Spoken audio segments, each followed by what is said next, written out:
आज हम बात करेंगे हमें मौन क्यों रहना चाहिए, इसका क्या उद्देश्य होता है, मौन रहने से हमारे जीवन में क्या क्या फायदे होते हैं। आपने देखा होगा कि अक्सर कामयाब लोग जीवन में कम बोलते हैं। ऐसा नहीं है कि वो बोलते नहीं हैं, लेकिन वो सिर्फ जरूरत की बातें बोलते हैं।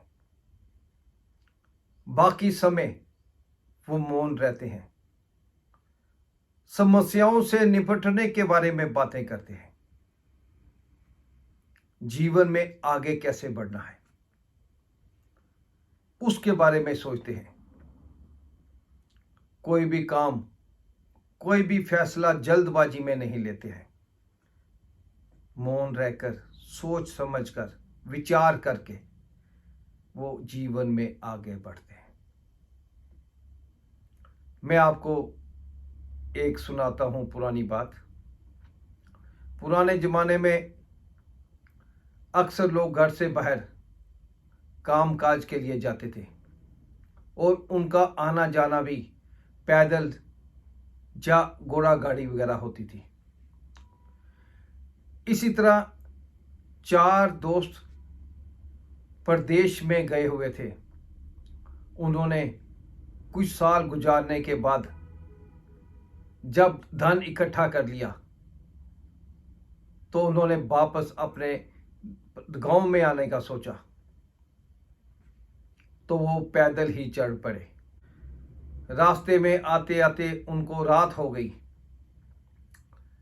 तो उन्हें एक घर दिखा जिसमें एक बुढ़िया अकेली रहती थी। तो उन चारों ने उस बुढ़िया को अपनी समस्या बताई। तो वो बूढ़ी माँ कहने लगी, बेटा मैं यहाँ पे अकेली रहती हूँ, अकेले का ही खाना बनाती हूँ, आप यहाँ पर रुक सकते हो, मैं आपको भी खाना खिलाऊंगी।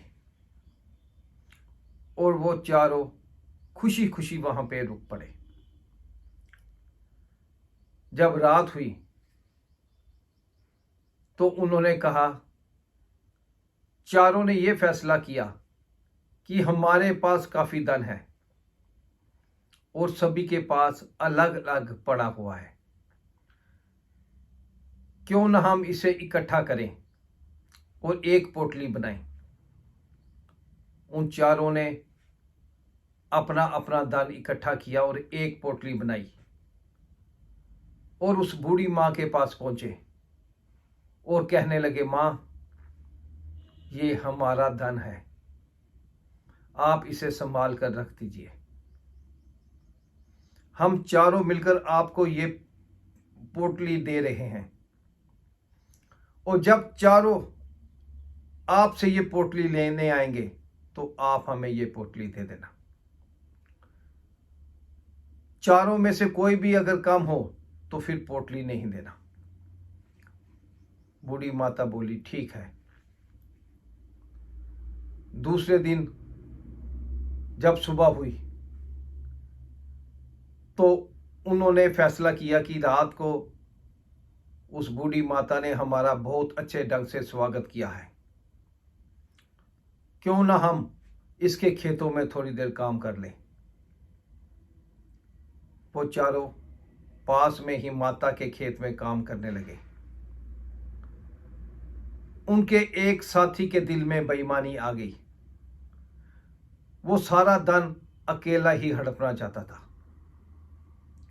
उसने प्यास का बहाना बनाया और घर के अंदर की तरफ आया।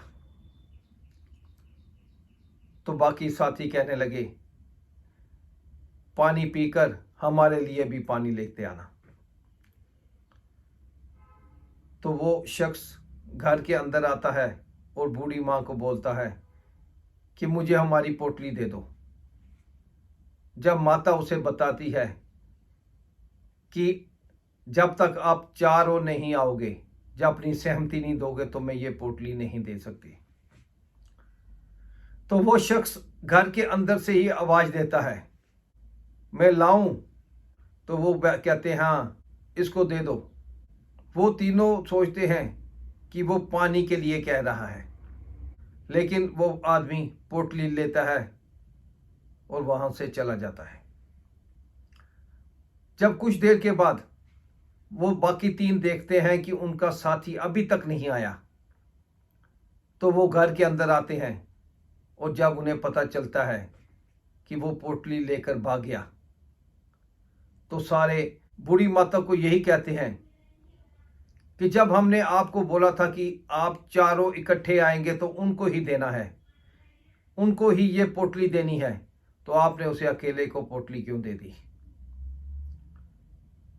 तो माता कहती है कि आपने ही तो बाहर से कहा था कि इसको दे दो।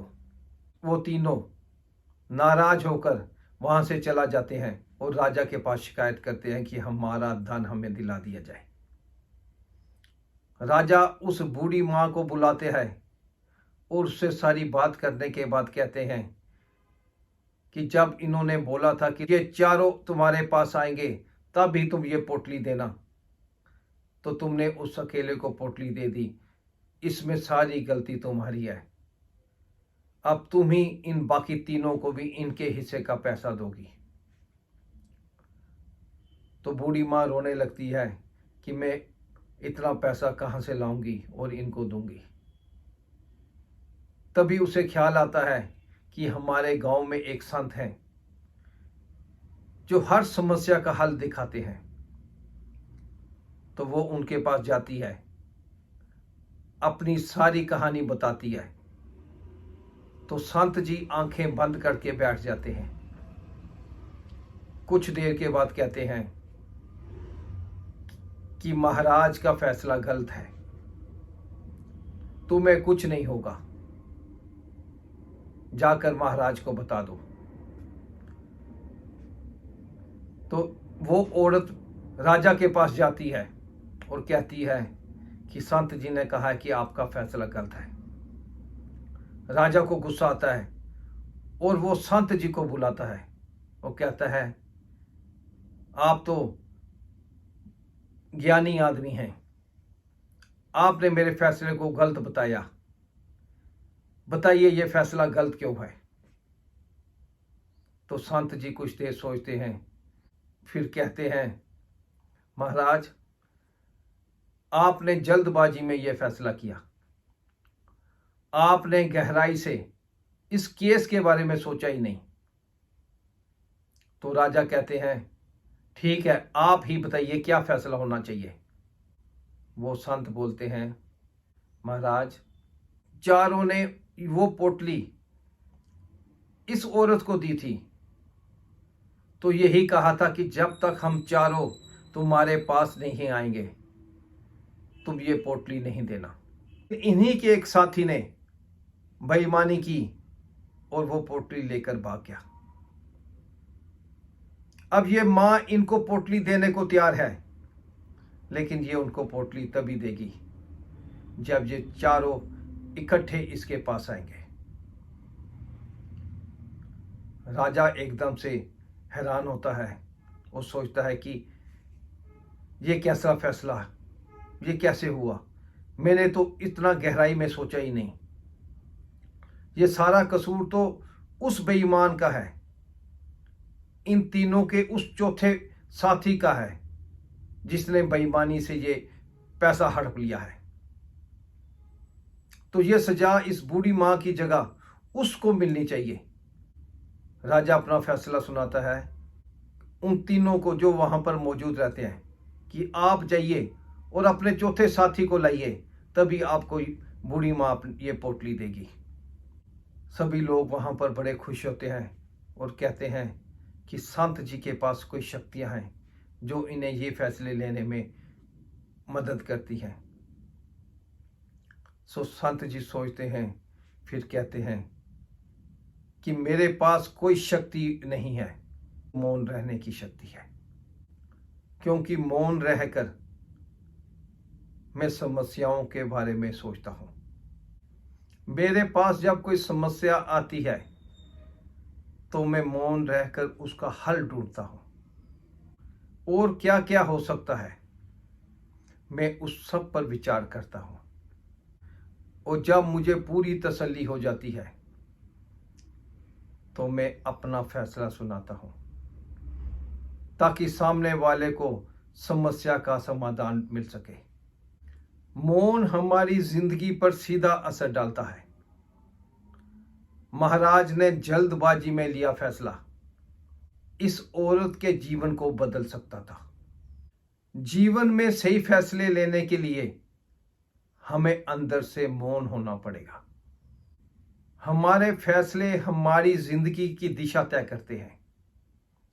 मौन रहने से हमें अंदर से शक्ति मिलती है, सही फैसले लेने की हिम्मत मिलती है और हमें मजबूत बनाते हैं। इसलिए दोस्तों, आप भी मौन रहिए और अपने जीवन को सही दिशा की तरफ ले जाने के बारे में